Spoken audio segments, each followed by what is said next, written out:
ไม่ไปนะลูก แต่หนูอยากเอา นี่ฝากใส่เลย แต่หนูอยากเอา ใส่ในกระเป๋า อะไรลูก เลยตกกระจายใส่หูเลยกระจายใส่หู นี่หลินเนี่ยเบบี้มันจะตกลงไปนะเห็นไหม ไม่ไป ขึ้นมานี่ เฮ้ย ถ้าเล่นอย่างนี้ไม่ให้เล่นนะ อะไรเนี่ย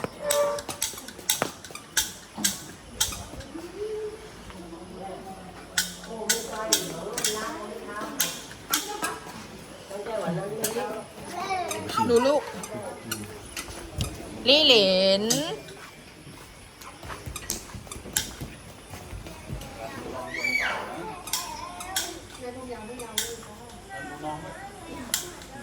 น้องแทมอย่ายิงใส่น้องนะลูก น้องแทมเอาไปทางอื่น